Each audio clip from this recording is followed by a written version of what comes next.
Maybe I'm unique in this, but I have never given much thought to what I would like printed on my tombstone. I guess I never thought that choosing what would be on my tombstone would be my responsibility. Apparently, however, some people do, and they spend considerable time thinking about what their last words to the world will be. I hunted around this week for some epitaphs of note, and here are a few that I found. I knew this would happen.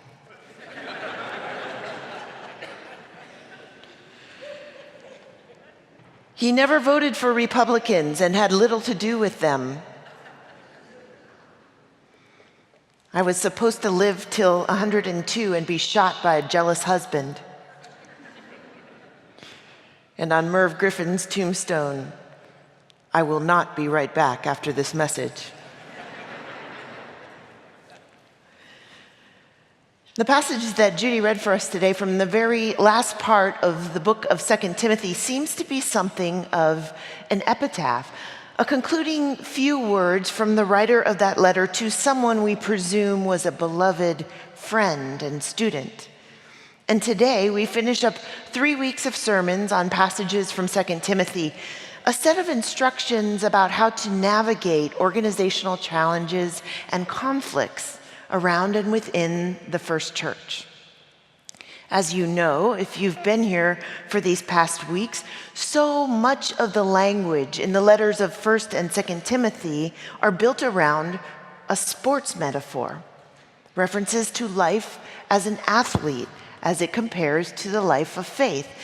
The writer of 2 Timothy seems to think that the essential qualities of an athlete, strength, endurance, flexibility, are characteristics that are also very important for the life of a disciple.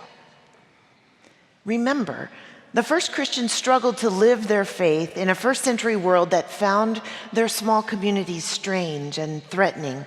Many of those Christians were persecuted for their faith, and almost all of them had given up family, stability, comfort, societal position to become followers of Jesus.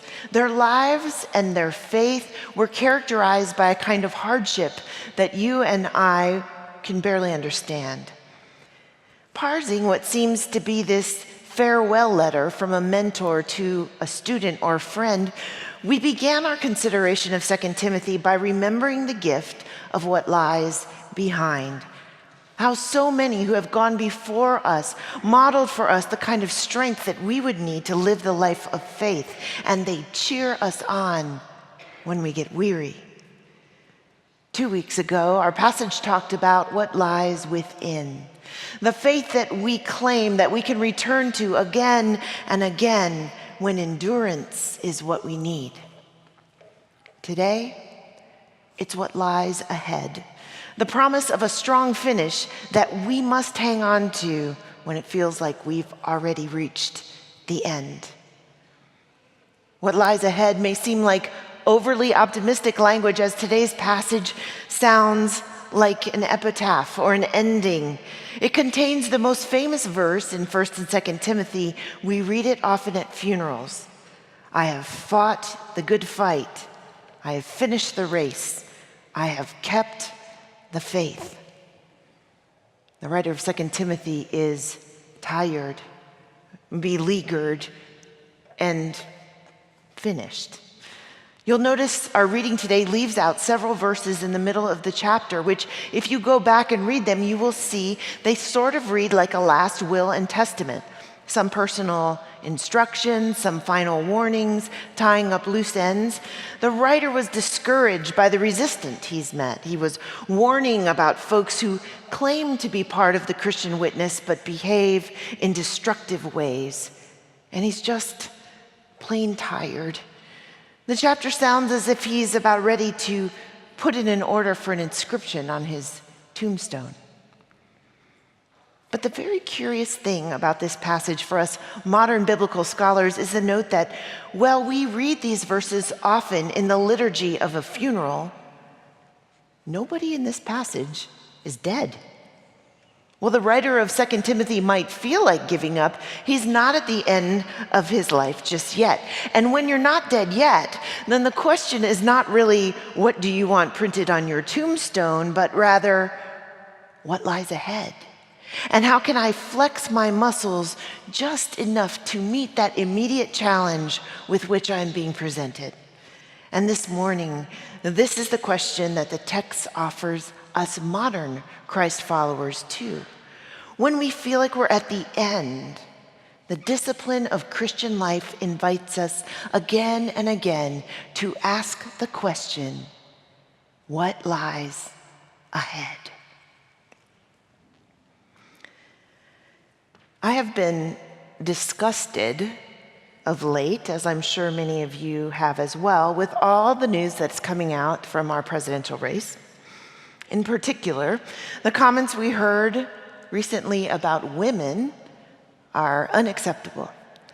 Not just the words and behavior of Donald Trump, but also, and perhaps especially, the excuses and accommodations that we've heard most egregiously from the Christian evangelical right, people who claim to be the most ardent followers of Jesus' gospel.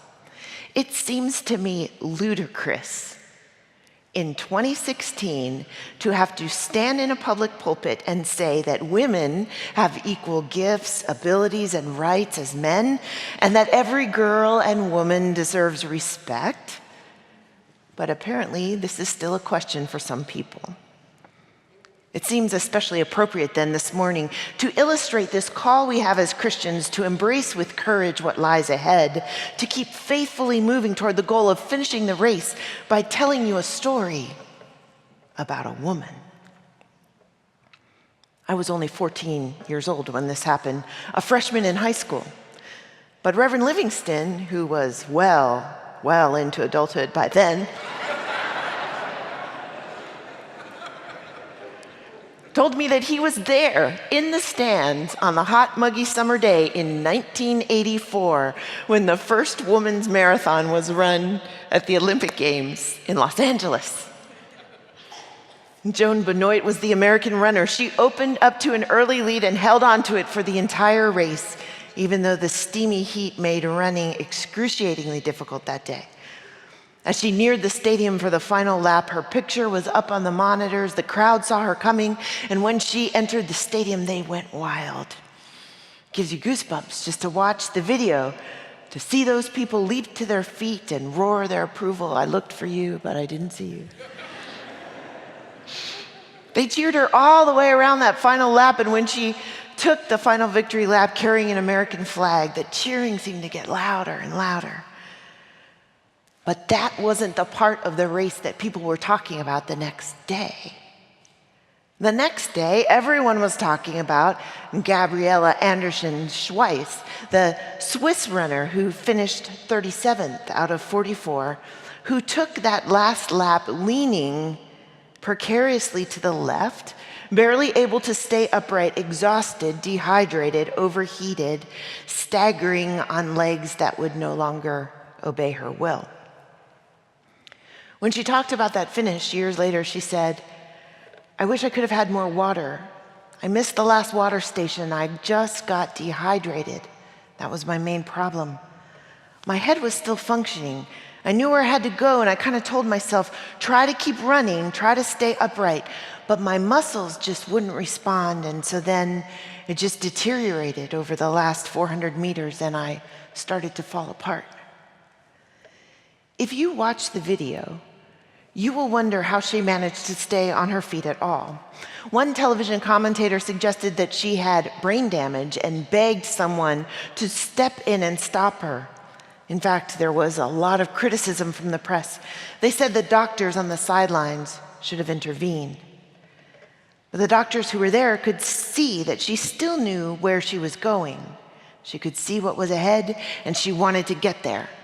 So they let her keep trying. How did she do it?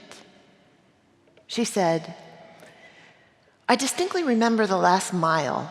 I had to slow down. I really remember coming into the final tunnel and thinking, I don't have that far to go. But when I got to the stadium, the heat was so much more intense there. But by the time I had made it that far, I just had to try to finish. At that point, it was just, I'm in the Olympics, and I want to finish this race. This is my one and only chance. I was so happy that I got to the finish line. At the time, I would have traded anything for 10th or 15th place, for not having lived for the whole world what I thought of then as me making a spectacle of myself. But now, looking back with time, I can see that people identify with me because they saw my struggle. And they see that if you set your mind to accomplishing something, that you can overcome a lot of obstacles. Looking back on that experience, I would tell others who are struggling to take one more step. Just look forward and don't dwell on the obstacles. Look up at what lies ahead and keep going. That's really a fundamental challenge of Christian life, isn't it? We run the race of faith because, like the beleaguered author of 2 Timothy, we believe with all of our hearts that we are part of something bigger than just our one little life. We're part of God's work of transformation in the world.